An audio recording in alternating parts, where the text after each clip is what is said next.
So, it's been 5 generations of Windows since 2001, each release possessing its own exciting and new features.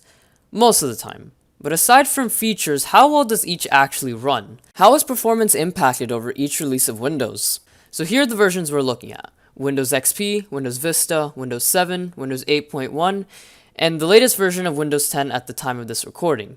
All of these are running Pro Editions, and XP is the only one running a 32-bit version, mostly because that's the version that was used the most. They're all fully updated, and if you're interested in the specs, here they are. It really shouldn't matter because all of them are running on the same hardware anyways. So, beginning with the startup tests, now it's important to note that I tried to do everything as close to accurate as possible in the editing.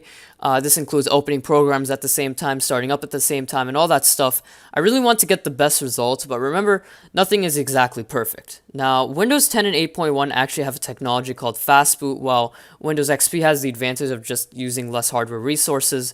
I don't think Windows 7 or Vista have like any advantage for starting up, but still, Windows 8.1 actually started up first. This is mostly because Windows 8.1 comes with less bloatware. It still comes with bloatware, but it comes with less bloatware than Windows 10, so that kind of makes sense. But after that, we have Windows 10, and literally milliseconds later, we have Windows XP, followed by Windows Vista a couple of seconds later.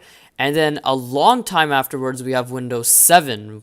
So that's pretty interesting. It's not 1, 2, 3, 4, 5. It's more 3, 4, 5, 1, 2.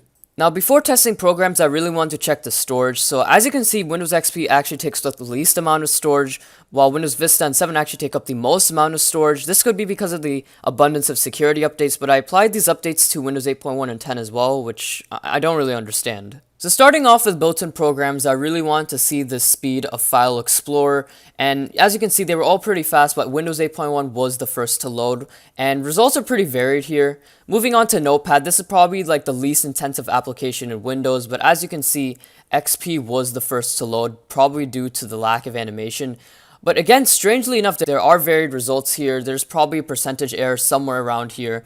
But these are really low-end applications, so I'm not really that surprised that these applications are running.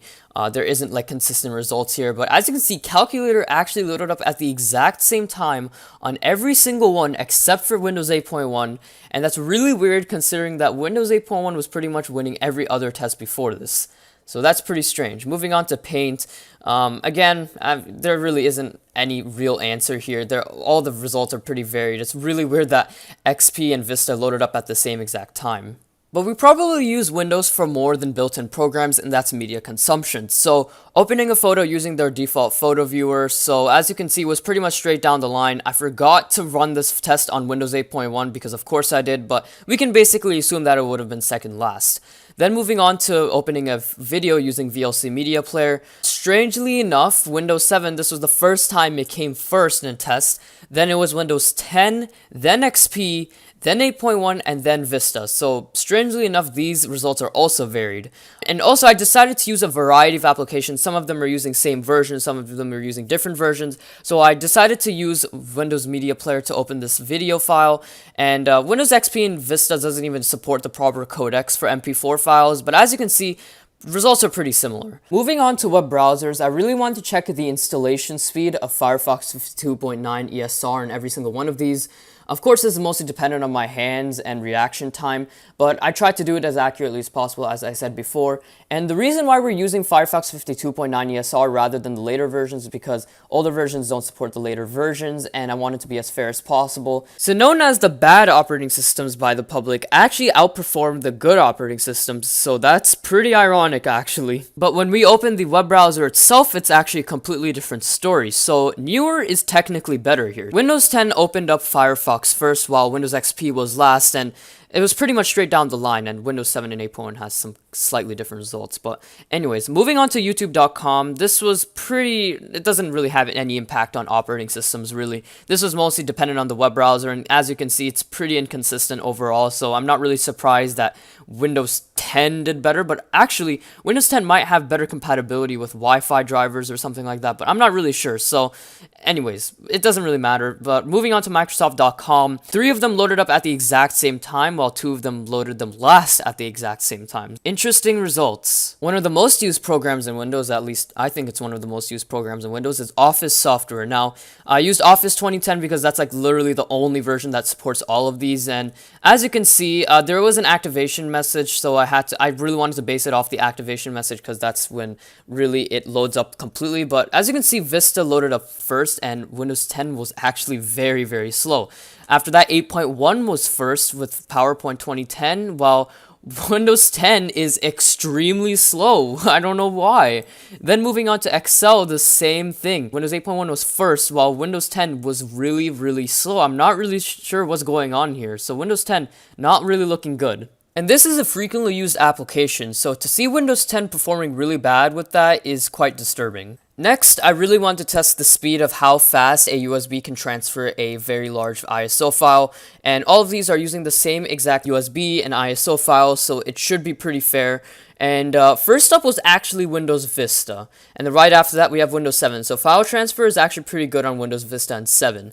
Then it was actually Windows 8.1, and believe it or not, Windows 10 actually outperformed Windows XP, and I don't know why, but Windows XP did really bad on that test. A critical application we use every single day on Windows is an anti-malware application, so running a scan of Malwarebytes on all of these, 2 of them are using older versions while 3 of them are using the latest version. I had to do a lot of speeding up because some of these were taking an extremely long time, but as you can see, Windows 10 was the first to finish the test, followed by Windows Vista, then Windows 8.1, so these results are pretty inconsistent, but strangely enough, Windows XP wasn't really good in this test. It actually performed the worst. Windows 7 did come 4th. As sad as it is, I'm starting to see a negative pattern with Windows XP. Now, before running benchmarks on all of these, I really want to see how much of a difference user account control made on opening applications. So running Geekbench 2, unsurprisingly, Windows XP did load the application first just because it did not have user account control. Other operating systems have varied results. And here's the moment you've been waiting for, running a Geekbench 2 benchmark on all of these. And, yeah, Windows Vista performed the best, so yeah, I don't know what to say. Windows XP actually performed really bad, and Windows 10 was last, which is the only thing I was expecting. And this really teaches us a lesson, and it's that if you're looking for a computer and you're looking for good speed, don't focus on the operating system. The purpose of an operating system is to provide a user interface that allows the user to use a computer with ease, not speed. I mean, it matters, but not that much. And either way, we just saw so many varied and inconsistent results that frankly, the operating system doesn't really matter at all. Some of these operating system speeds could be hardware dependent, but don't quote me on that. But if I were to pick which operating system did the best, I definitely say Windows 8.1, strangely enough. It did really well in all of these tests, and I really don't know why. Worst being XP in my opinion based on the results, but this could mostly be because of the lack of optimization for most programs. I mean, they're compatible enough to run, but they're probably not optimized properly. So don't let that put you down if you're really upset about XP's results. And let's finish this off with a shutdown test. Now, Windows 8.1 just wins just straight out of the box, and then Windows 10 comes out a second later. Then we have to do a little bit of waiting for the other operating systems, but a little bit afterwards, we see that Windows 7 does come third. And then a little bit after that, we have Windows Vista, and then Windows XP comes last. And that's pretty much it for the speed test. So I really want to thank you all for watching this video. This video was not easy. I really wanted to do another test or two, but this video just was so hard to edit that I just couldn't do it. I was losing my mind. Streaming 5 different footages into one and then editing them all at the same time really takes up a lot of my processing power for my computer. My computer can't handle it. So that's why this video took so long. So I appreciate your time. A like, a subscribe, any comment, anything would be greatly appreciated. And if you're interested in any of my other videos, here's some end cards, and I'll see you all later.